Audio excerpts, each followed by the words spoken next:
The winter air hung thick with mist over the Mendip Hills, carrying with it the metallic tang of cordite and wet clay. In the gray dawn, a young man stood at the edge of a crater, his hands still trembling, his uniform dusted with earth that had fallen like rain only moments before. His name was Private First Class Eugene Harlow, 22 years old, raised on a tobacco farm in North Carolina where the only explosives he'd ever handled were 4th of July firecrackers. Now he stared into a hole that shouldn't exist. A perfectly cylindrical void punched 15 feet into English limestone, surrounded by shattered concrete that had, until 3 minutes ago, been the wall of a practice bunker.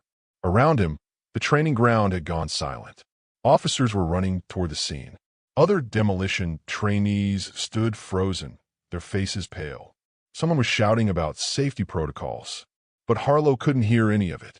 All he could hear was the echo of his own mistake reverberating through his skull.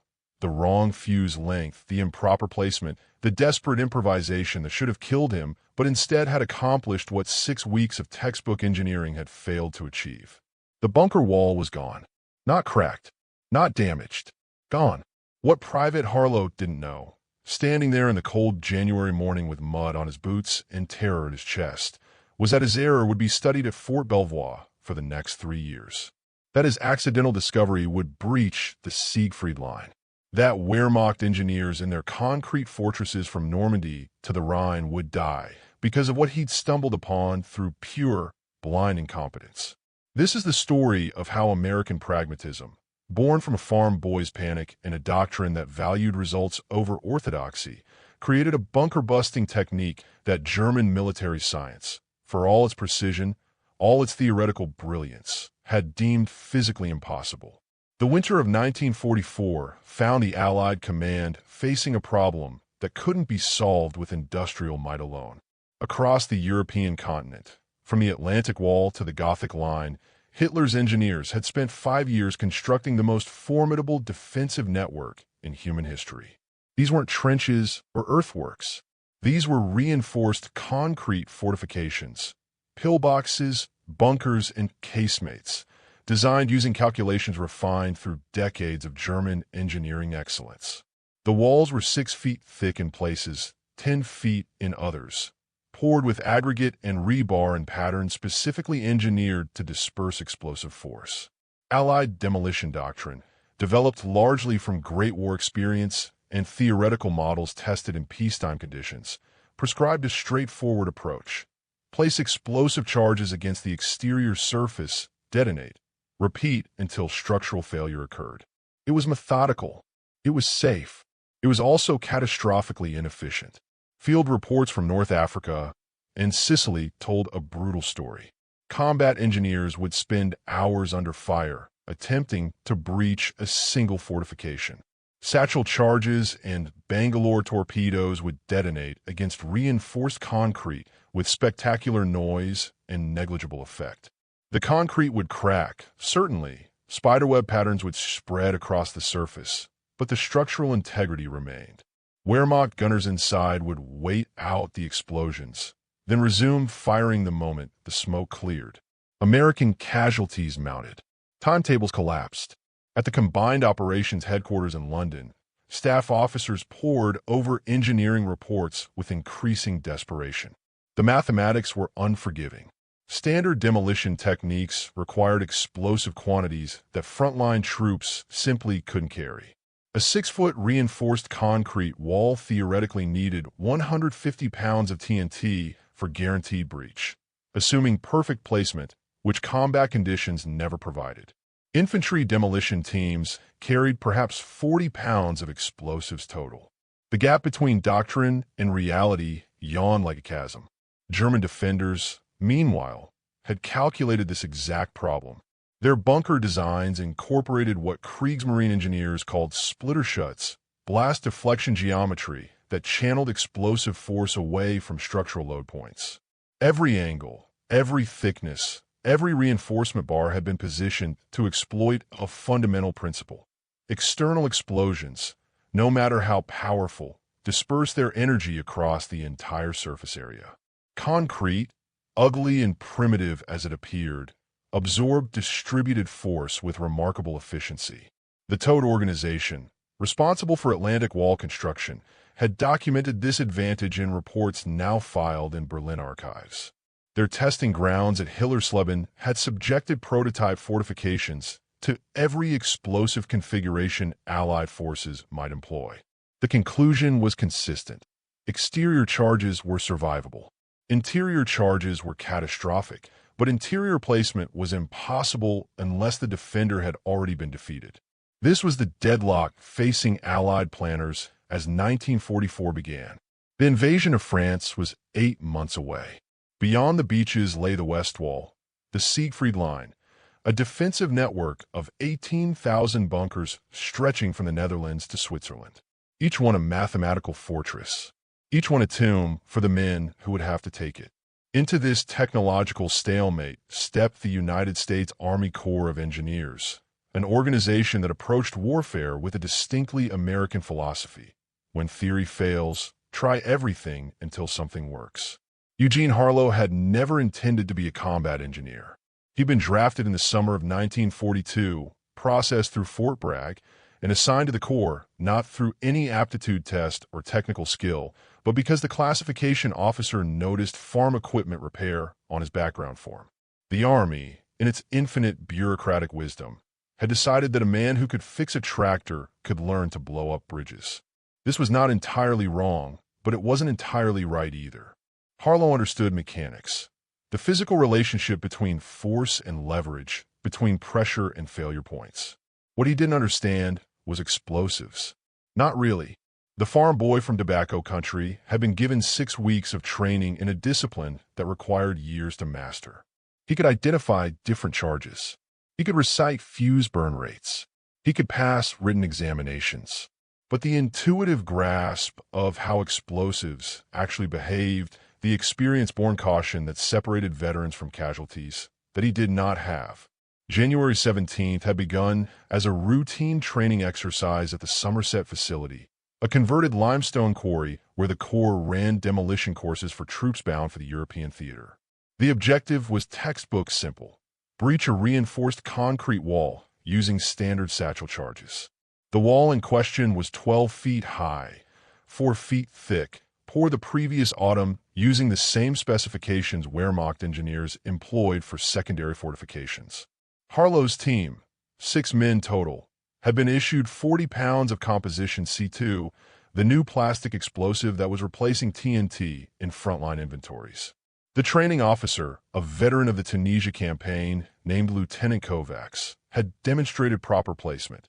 Charges positioned at structural weak points, tamped with sandbags to focus the blast, fuses cut to precise lengths to ensure simultaneous detonation.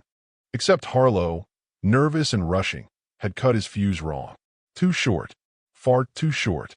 The realization hit him as Kovacs yelled for everyone to take cover.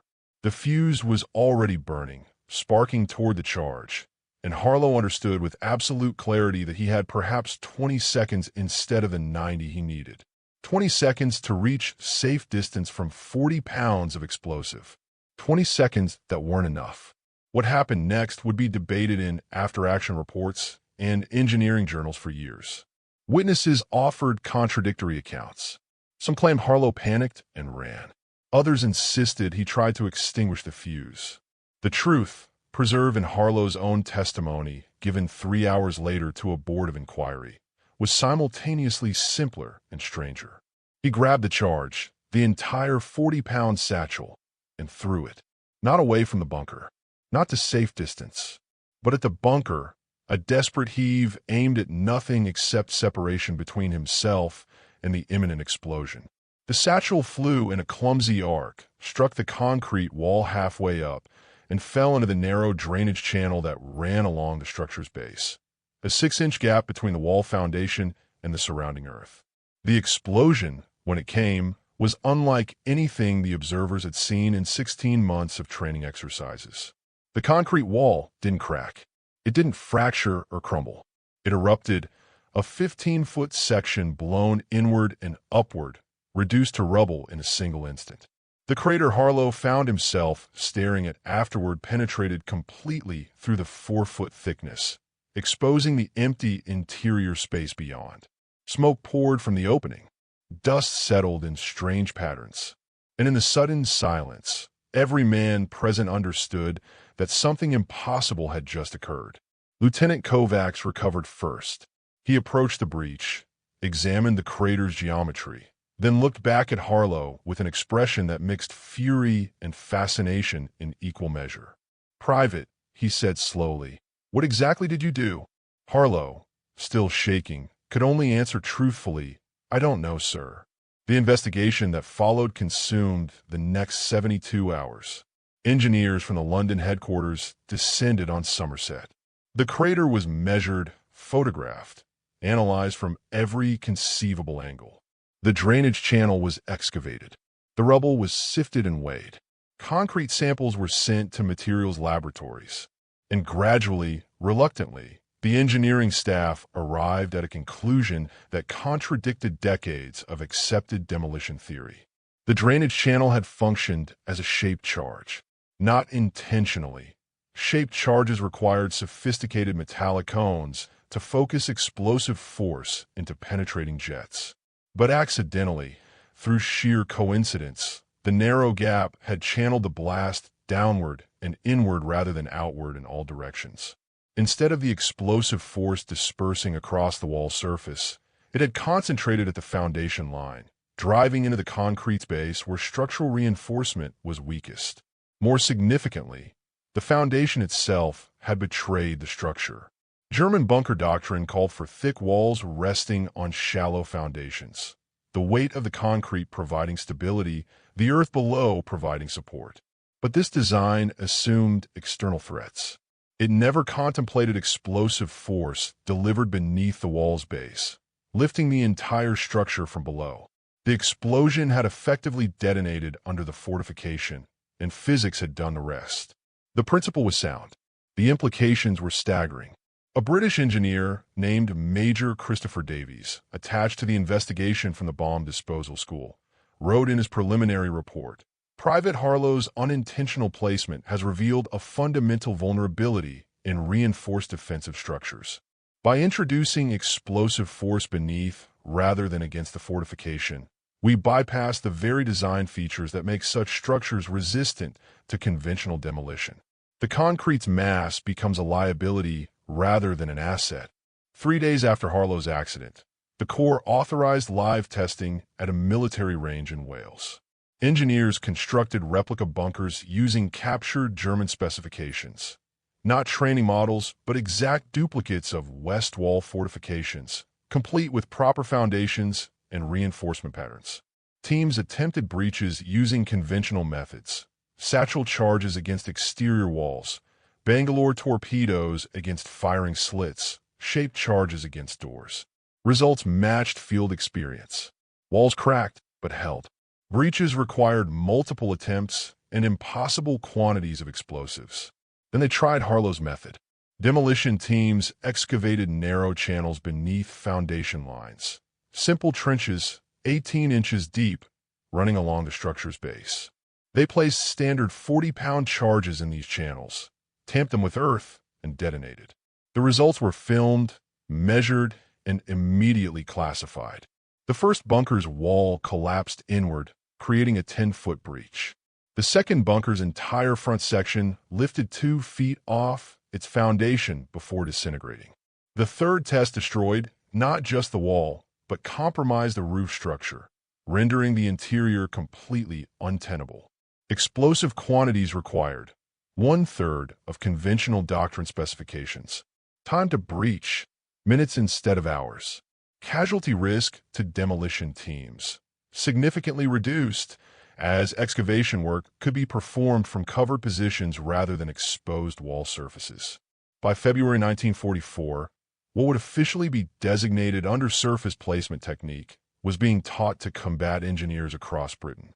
Training manuals were rewritten. Satchel charges were redesigned with handles for easier placement in confined spaces. Entrenching tools were modified for rapid excavation.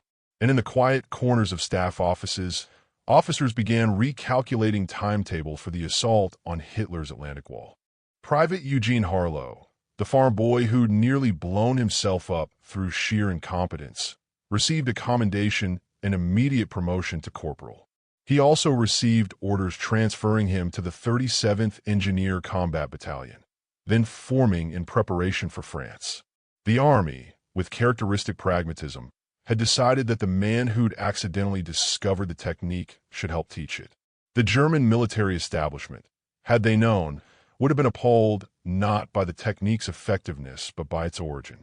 Wehrmacht engineering doctrine was a cathedral of precision. Every calculation verified, every specification derived from theoretical principles and systematic testing. That such doctrine could be undone by accident, by an untrained farm boy making a panicked mistake, would have seemed almost offensive to the orderly German military mind. This reflected a deeper philosophical divide between the American and German approaches to warfare. German military culture, heir to Prussian traditions of systematic excellence, viewed war as an applied science. Problems had correct solutions, derivable through rigorous analysis. Innovation came through disciplined research, through testing and refinement, through the deliberate application of superior knowledge. American military culture, by contrast, was pragmatic to the point of chaos. The United States Army of 1944 was an organization that had expanded from 175,000 men to 8 million in less than 3 years. A force built not from professional military traditions, but from civilian America's industrial, improvisational, problem-solving ethos. When doctrine failed, try something else. When theory contradicted results, trust results. When a farm boy with wrong fuses stumbled onto something that worked, study it, systematize it, deploy it. This was the army that had taught itself amphibious warfare in North Africa, that had invented combat engineering techniques in Sicily, that had revised tactical doctrine between battles based on what actually worked rather than what was supposed to work. It was an army that appointed officers based on demonstrated competence rather than aristocratic lineage, that promoted sergeants who got results regardless of their pedigree, that handed responsibility to 22-year-old corporals if those corporals could deliver victory. The Germans had studied war. The Americans were learning it in real time, with consequences immediate and unforgiving. D-Day and the subsequent Normandy campaign provided the first large-scale test of Harlow's accidental innovation. Combat engineers landing at Omaha and Utah beaches carried with them not just the new doctrine, but the hastily manufactured tools to implement it. Collapsible shovels, tamping materials, charges redesigned for subsurface placement. The bocage country beyond the beaches was a fortification nightmare. Ancient hedgerows reinforced with concrete bunkers, every crossroad defended, every field approach covered by interlocking fire from positions the Germans had spent 4 years perfecting. Allied infantry encountered walls that conventional tactics couldn't breach quickly enough to maintain momentum. The 37th Engineer Combat Battalion, Harlow's unit, attached to the 29th Infantry Division, encountered its first significant test on June 18th near St. Lo. A German strongpoint, designated Bunker Complex 47 in division maps, had stopped 2 American companies for 6 hours. Conventional assault had failed. Artillery had expended hundreds of rounds with negligible effect. Casualties were mounting. Harlow's platoon received orders to breach the primary bunker, a reinforced position whose walls had absorbed everything American forces could throw at it. Working under cover of smoke, engineers excavated a trench to the bunker's foundation, placed 2 40-pound charges in the subsurface channel, and withdrew. The explosion gutted the fortification. Infantry swept through the breach within minutes. Complex 47 fell before nightfall. Over the following weeks, the technique spread through frontline engineer units with remarkable speed, not through formal orders, but through the organic information network that connected combat soldiers. Units shared what worked. Officers compared notes. Engineers who trained under the new doctrine taught those who hadn't. By July, virtually every American combat engineer company in France understood the principle. Dig under, don't blast through. German defenders noticed the change.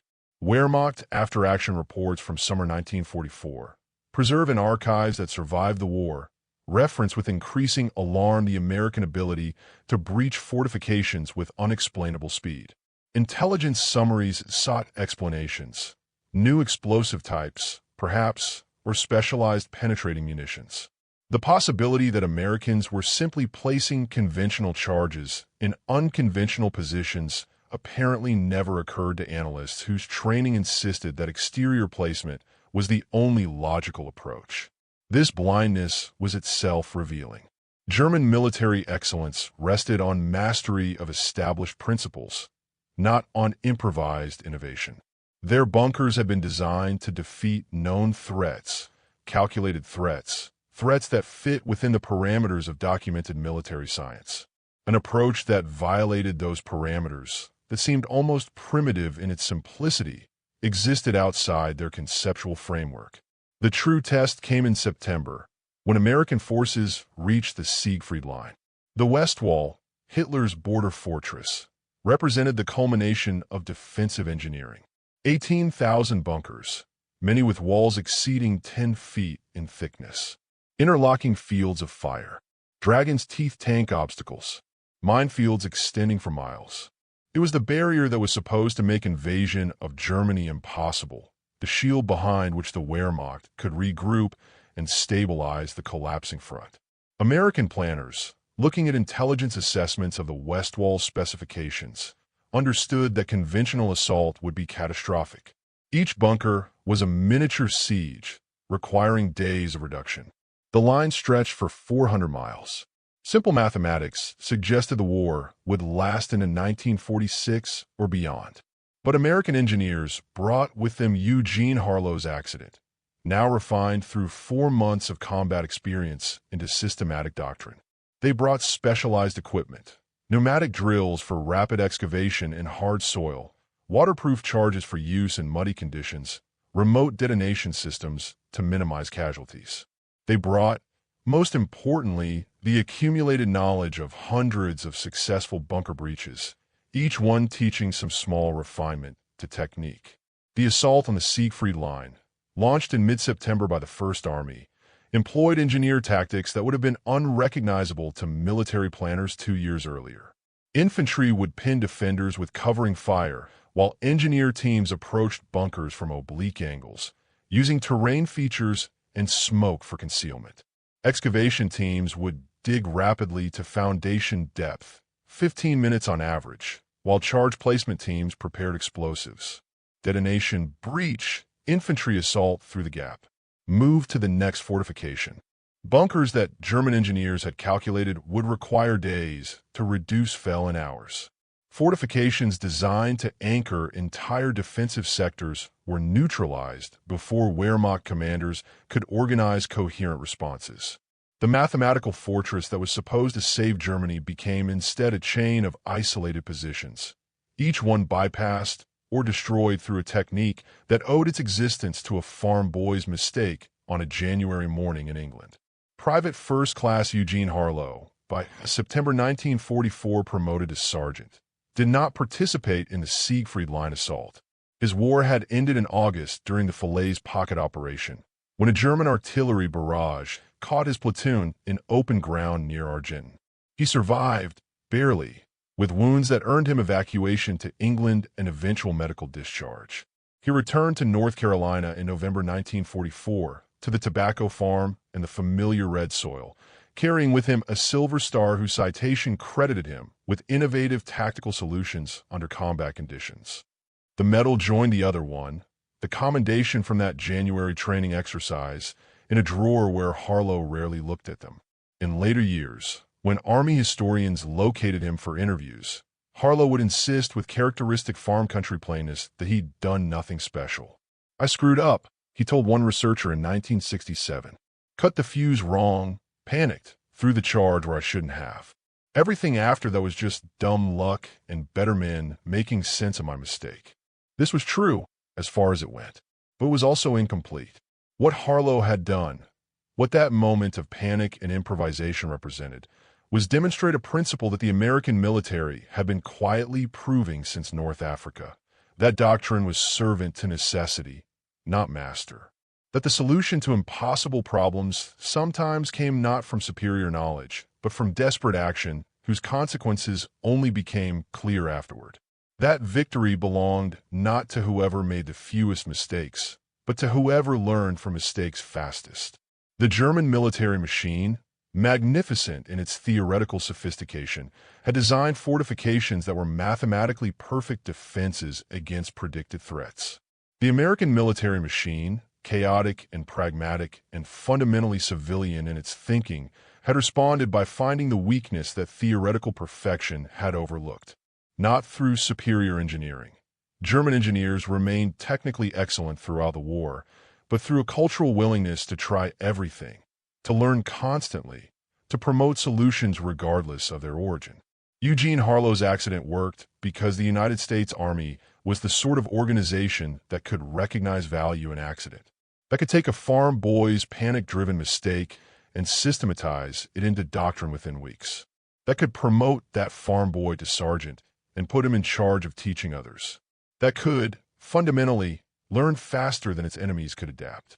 The undersurface placement technique remained classified until 1947, when peacetime declassification released training materials for historical study.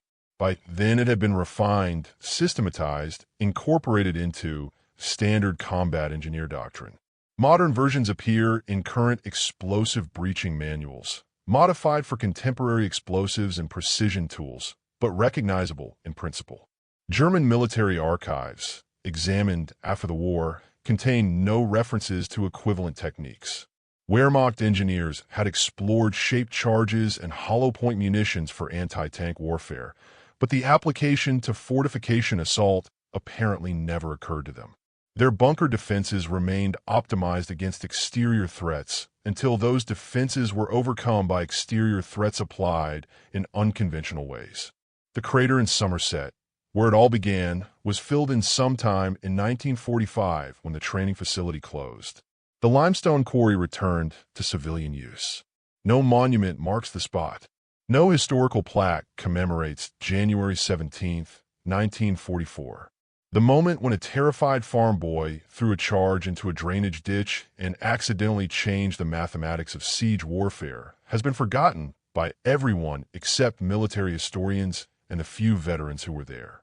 But the principle remains embedded in how militaries think about defensive structures, about explosive placement, about the relationship between theory and practice. It remains in the knowledge that perfect defenses are only perfect until someone discovers the imperfection. It remains in the understanding that innovation comes not just from laboratories and research facilities, but from desperate moments when conventional wisdom fails and improvisation becomes necessity. Eugene Harlow died in 1993, 81 years old, on the same tobacco farm where he'd been born. His obituary in the Raleigh newspaper mentioned his military service in a single line. He served with distinction in World War II. There was no mention of bunkers or craters, of techniques or doctrine, of the accident that wasn't supposed to work but did. Perhaps that's appropriate. The story was never really about Eugene Harlow, singular man. It was about what his mistake represented, the strange alchemy that occurs when rigid systems encounter fluid adaptation, when theoretical perfection meets practical improvisation, when those who insist they know the only correct answer are defeated by those willing to try everything until something works. The German defenders who died in bunkers breached by undersurface charges had been trained to trust their fortifications absolutely. Their engineering was sound. Their calculations were correct. Their defenses were, by every theoretical measure, sufficient. What they faced wasn't better engineering, but different thinking. An opponent who approached the problem not as an equation to solve, but as an obstacle to overcome by any means that produced results. In the end, that was the lesson written in the rubble of 10,000 breached fortifications stretching from Normandy to the Rhine. Not that American engineering was superior, it often wasn't. Not that American training was more thorough, it usually wasn't. But that American pragmatism, born from a culture that valued results over pedigree and improvisation over orthodoxy, could transform even catastrophic mistakes into tactical advantages faster than enemies could respond. The crater Private Eugene Harlow created with his too short fuse and panicked throw became a symbol, though he never knew it and would have been embarrassed if told. A symbol of every impossible problem that yielded to someone who didn't know it was supposed to be impossible. A symbol of every careful plan undone by someone who ignored the plan and tried something desperate instead. A symbol of warfare as it actually exists, not as chess played by theoreticians, but as chaos navigated by scared young men who mostly just want to survive until tomorrow. Somewhere in the mathematics of explosive force and structural integrity, between the textbooks and the training manuals, in that space where panic becomes innovation and mistakes become doctrine, that's where the crater still exists. Not as a hole in English limestone, long since filled and forgotten, but as an idea, as a reminder that the greatest weapon isn't always the most powerful or the most sophisticated. Sometimes it's just being the side willing to learn from the farm boy who did everything wrong and somehow, miraculously, did it right.